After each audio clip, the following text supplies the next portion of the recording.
yang menyemai dan merawat benih hingga panen nanti. Hey, rekan-rekan guruku, murid bagaikan benih yang kita tuntut laku dan tumbuh kembang kodratnya. Dengan berdiri di depan untuk memberikan teladan, dengan berada di tengah untuk menguatkan keinginan, dengan berada di belakang untuk memberikan dorongan. Kita adalah guru pembelajar merdeka yang menuntut murid kita sesuai kodratnya. Mari jadikan murid kita murid yang merdeka, seperti filosofi pendidikan Ki Hajar Dewantara.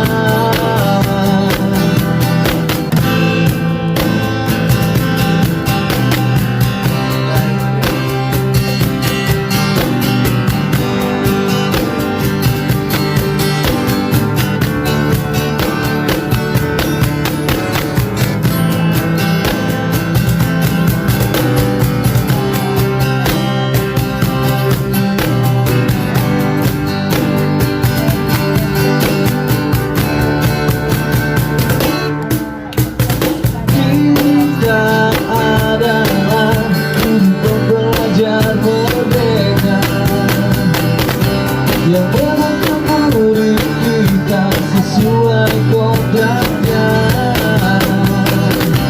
Mari jadikan murid kita murid yang merdeka,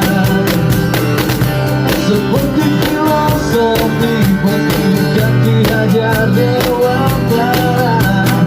Kita adalah guru pembelajar merdeka yang menuntut murid kita sesuai kodratnya. Mari jadikan murid kita murid yang merdeka, seperti filosofi pendidikan Ki Hajar Dewantara.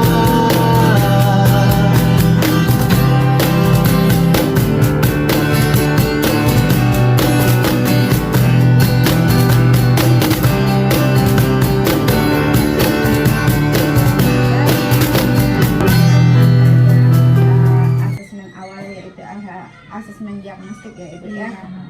Baiklah Ibu, sampai jumpa di hari Kamis yang akan datang.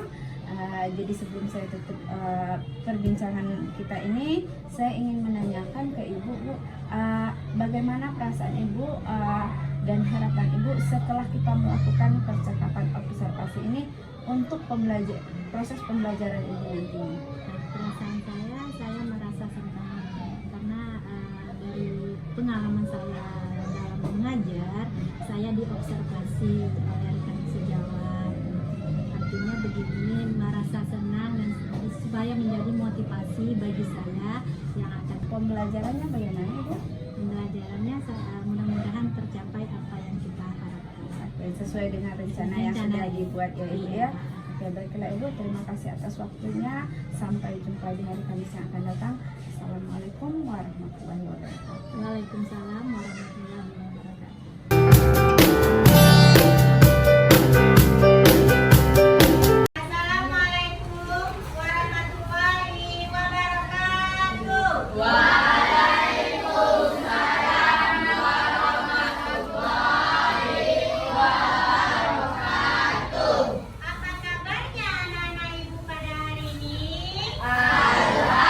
Alhamdulillah, luar biasa. Allah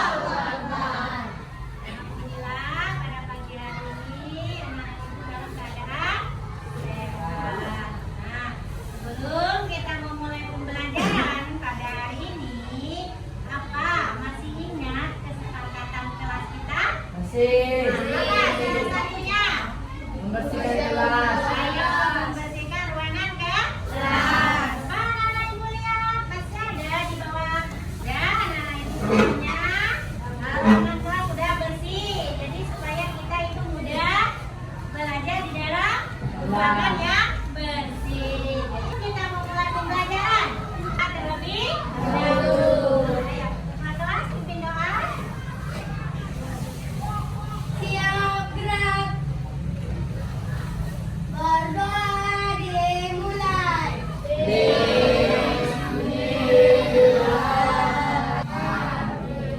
Anak-anak ibu, untuk hari ini adakah teman-temanmu atau temanmu yang tidak hadir? Ada. Apa kabarnya? Siapa? Abdul Rahim. Ya, kita doakan semoga Abdul Rahim cepat sehat. Ini kita adalah belajar tentang tema kita mengenai apa? Keliling lingkaran. Ya. Jadi untuk pembelajaran hari ini tujuan pembelajarannya adalah, nah, anak-anak ibu atau siswa nanti mampu memahami tentang keliling lingkaran. Memahami tentang keliling lingkaran. Nah, tujuan pembelajaran yang kedua, nanti diharapkan anak-anak ibu itu mampu menjelaskan rumus keliling lingkaran. Terus nanti juga anak-anak ibu diharapkan atau mampu menghitung keliling lingkaran. Nah, dan juga bisa menyelesaikan masalah tentang keliling lingkaran. Jadi ada 4 tujuan pembelajaran kita ini. Pertama, mengenai tentang keliling lingkaran. Rumus keliling lingkaran itu apa? Nah, cara menghitung keliling lingkaran itu bagaimana? Dan bisa menyelesaikan permasalahan tentang keliling lingkaran. Ya. Nah, mengenai tentang lingkaran, anak-anak ibu. Nah, anak-anak ibu semua masih ingatkah tentang lagu lingkaran kecil, lingkaran besar? Masih? Ayo, kalau masih ingat, kita nyanyikan sama-sama. 1, 2, 3. Oke. Lingkaran kecil, lingkaran kecil, lingkaran besar. Diberi pisang, tersenyum manis. 6 kali 6, 36. 6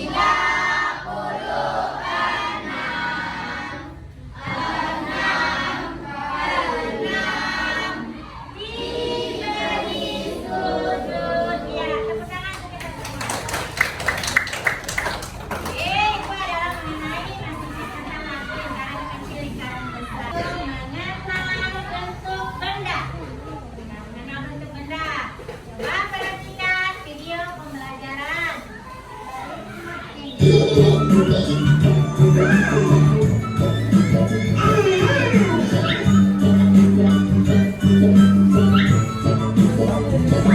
Aku lingkaran dan bentukku yang bulat.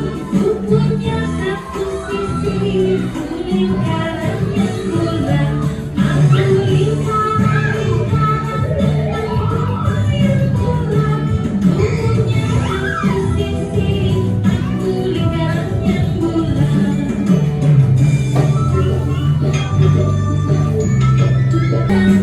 Kami adalah bentuk. Nah, itulah video pembelajaran mengenai tentang bentuk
lingkaran adalah panjang yang mengelilingi lingkaran atau panjang dari titik A ke titik A lagi. Lingkaran adalah panjang yang mengelilingi lingkaran atau panjang dari kurva A. Dari kurva A ke titik A lagi. Maksudnya kembali lagi ke kemana dia mulai, ke situ lagi dia kembali. Oke, itulah keliling lingkaran. Jadi keliling lingkaran itu ada tadi tujuan pembelajaran kita itu untuk apa? Untuk apa? Masih ingat? Mencari keliling lingkaran. Nah, kita mencari keliling lingkaran tentu ada rumusnya. Coba kita nyanyikan lagunya dengan menghafal rumus lingkaran dengan cara bernyanyi.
Jari-jari atau berarti rumusnya adalah 2pi r.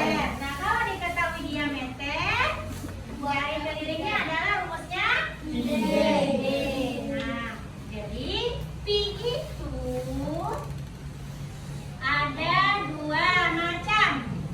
Nah, pi, nilai pi ada yang dikatakan pi itu atau kita masukkan pi itu 22/7 apabila R atau jari-jari atau diameternya kelipatan 7. Tahu kamu kelipatan 7 apa? Yang kali 7. Mama, yuk. 7 kali 1. 7 kali 7. Kelipatannya lagi? 3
atau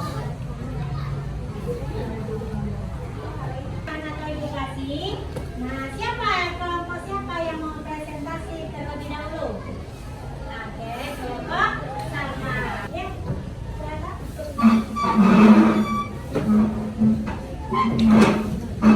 Assalamualaikum warahmatullahi wabarakatuh. Waalaikumsalam warahmatullahi wabarakatuh.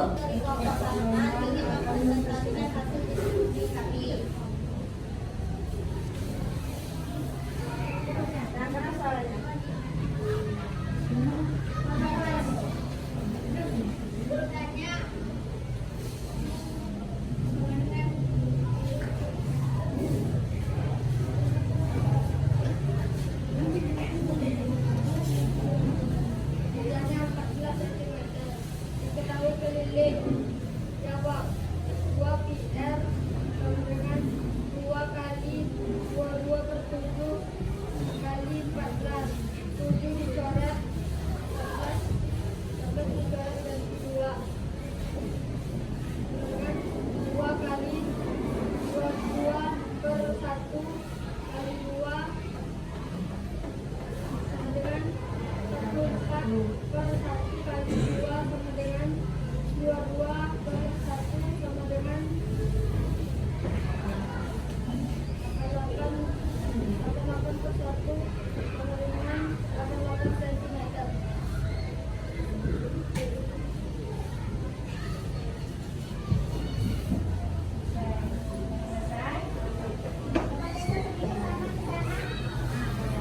Itu hasil dari kelompok. Kerja kelompok dari kelompok.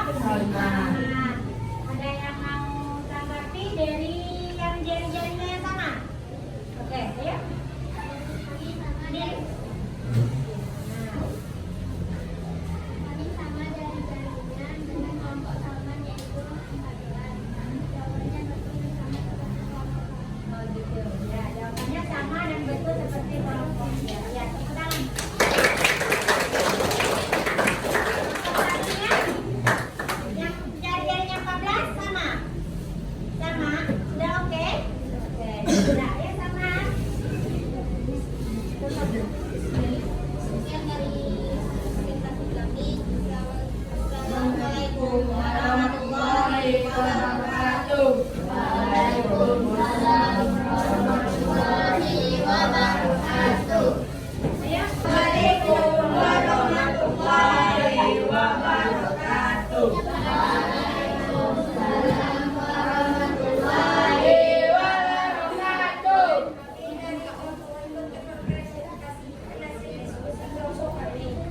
Kami akan mengajarkan tentang politik lingkaran. Jari-jarinya yaitu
yaitu tentang dialog pasca observasi.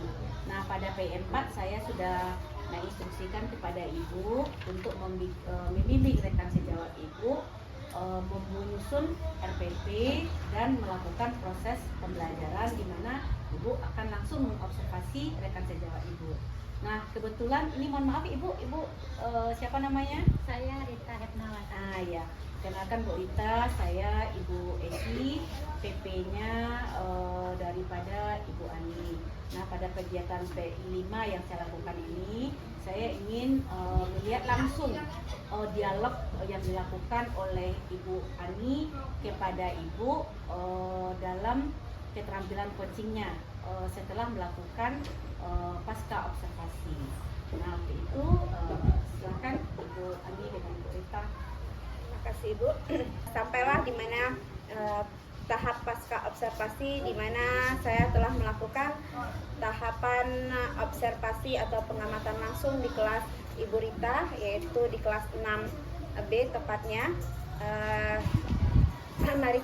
Untuk itu mari kita mulai kegiatan pasca observasi kita hari ini.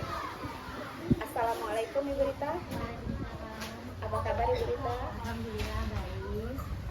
Syukur kalau begitu Ibu kemarin, sehingga dapatlah saya beberapa hal yang akan saya sampaikan ke Ibu Rita hasil dari pengamatan saya. Nah, untuk itu saya ingin sebelum saya menyampaikan beberapa hal tersebut, saya ingin bertanya ke Ibu Rita. Boleh Ibu Rita? Nah, saya ingin menanyakan apa perasaan Ibu saat saya masuk di kelas Ibu waktu itu? Perasaan saya, Ibu masuk ke kelas saya merasa senang karena saya diobservasi. Terus dalam kegiatan pembelajaran saya sedikit merasa puas karena hasil pembelajaran yang saya rasakan waktu saya diobservasi kemarin kurang sempurna. Oke, baiklah. Ibu merasa sudah cukup puas, tapi ada beberapa hal yang masih kurang sempurna menurut Ibu. Nah, dari hal-hal itu di hal yang mana yang menurut Ibu kurang sempurna tersebut? Dalam hal yang kegiatan dalam pembelajaran, semuanya saya menerapkan pembelajaran berdiferensiasi. Nah, di dalam pembelajaran berdiferensiasi itu saya kelompokkan siswa saya dalam pembelajaran pengetahuan siswa yang kurang, yang sedang, dan yang tinggi sudah saya kelompokkan. Ternyata di dalam kegiatan itu masih ada saja peserta didik yang kurang memahami dari LKPD yang saya berikan. Oke, jadi Ibu merasa siswa Ibu masih kurang paham dengan LKPD yang Ibu berikan tersebut. Nah, apa langkah-langkah yang Ibu berikan kepada anak tersebut agar anak tersebut bisa memahaminya?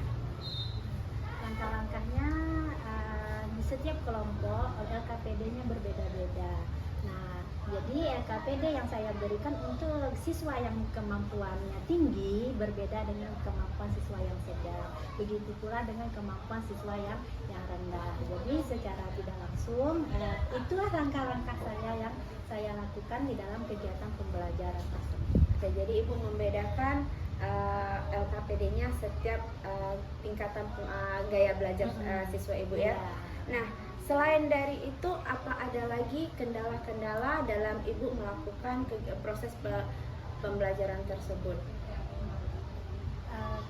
Selain itu, kegiatan dalam proses pembelajaran kendalanya ya begini, di siswa yang kurang aktif, nah artinya pasif, nah, gitu. Kemungkinan nih LKPD saya mungkin kurang banyak, sehingga kan kerjanya kan kelompok itu. Yang siswa yang aktif ya aktif dia gitu kan, siswa yang pasif ya diam aja dia gitu. Nah, itulah yang kendalanya bagi saya, mungkin kesalahan bagi saya LKPD-nya kurang banyak. Seharusnya setiap siswa itu beberapa LKPD karena dia berkelompok. Oke, terima kasih Ibu. Nah, dari tadi masalahnya mungkin kurang keterbatasan LKPD tadi ya Ibu, sehingga mungkin hanya beberapa orang di dalam kelompok saja yang ikut serta. Nah, untuk itu hal apa yang Ibu lakukan supaya anak ini semuanya bisa ikut bergabung dalam kelompok tersebut? Ya, pertama saya harus memperbanyak LKPD tersebut supaya setiap anak bisa melihat soal-soal ataupun tugas yang saya berikan yang setiap kelompok. Karena waktu kemarin saya melakukan pembelajaran, siswa yang paling tinggi tingkat kemampuannya lebih banyak karena sudah di perkelompokan pertama pembelajaran formatif. Nah ya, kelas formatif itu saya kerjakan pertama, jadi saya kelompokkan, ternyata siswa yang lebih tinggi tingkat kemampuannya itu lebih banyak. Nah, karena yang tingkat kemampuannya yang rendah itu kurang. Jadi waktu saya melakukan penggandaan LKPD, saya ratakan LKPD-nya yang tingkat kemampuannya rendah sama, tinggi dan sedang juga sama. Ternyata waktu kita pelaksanaannya itu lebih banyak yang kemampuannya siswa yang kemampuan tinggi. Oke, jadi karena Ibu mau menyiapkan LKPD-nya sama banyak Ibu. Iya. Jadi Ibu keterbatasan LKPD di sana. Jadi kendalanya di persiapannya tadi ya Ibu. Oke. Dari solusi yang Ibu sampaikan tadi, kapan kira-kira Ibu bisa melaksanakan solusi tersebut? Kegiatan pembelajaran yang akan datang pada waktu pembelajaran matematika, dan saya usahakan LKPD-nya itu lebih banyak sesuai dengan kelompok belajar peserta didiknya, berapa jumlah peserta didiknya, begitu juga saya usahakan LKPD-nya sebanyak peserta didiknya di dalam satu kelompok. Oke, baik Ibu, terima kasih Ibu kalau kesempatan yang telah Ibu berikan, dan terima kasih Ibu juga sudah memberikan solusi atas permasalahannya. Dan dari catatan saya Ibu lebih kurang sama dari yang Ibu sampaikan tadi permasalahannya, yaitu siswa yang aktif hanya sebagian saja, hanya siswa-siswa yang mampu atau siswa-siswa yang biasa menyampaikan pendapatnya, dan siswa-siswa yang belum mampu atau masih menganggap ya kan sudah ada teman yang lain. Jadi sesuai dengan apa yang Ibu sampaikan tadi, juga lebih kurang sama catatan yang saya punya. Oke, terima kasih Ibu Rita telah memberikan waktunya dan kesempatannya untuk hadir di sini dan berkolaborasi dengan saya dalam proses pasca observasi dan pra observasinya. Terima kasih Ibu Rita. Assalamualaikum warahmatullahi wabarakatuh. Oke, dari dialog percakapan pasca observasi yang Ibu Ani lakukan dengan Ibu Rita sudah sangat bagus, di mana sudah terlihat kemampuan keterampilan coaching dari Bu Ani ketika melakukan percakapan pasca observasi dengan Bu Rita. Bu Ani sudah menyampaikan tujuan dilakukannya dialog pasca observasi, kemudian melakukan umpan balik kepada Ibu Rita, sehingga Ibu Rita bisa melakukan refleksi mengenai proses pembelajaran yang sudah Ibu lakukan. Kemudian Ibu juga bisa menyampaikan rencana tindak lanjut atau pengembangan diri yang akan dilakukan. Jadi secara keseluruhan saya melihat dialog pasca observasi hari ini sudah bagus dan sudah sesuai dengan alur cerita dari coaching. Mungkin itu. Terima kasih. Sekianlah percakapan pra observasi yang kami lakukan. Saya akhiri. Assalamualaikum warahmatullahi wabarakatuh.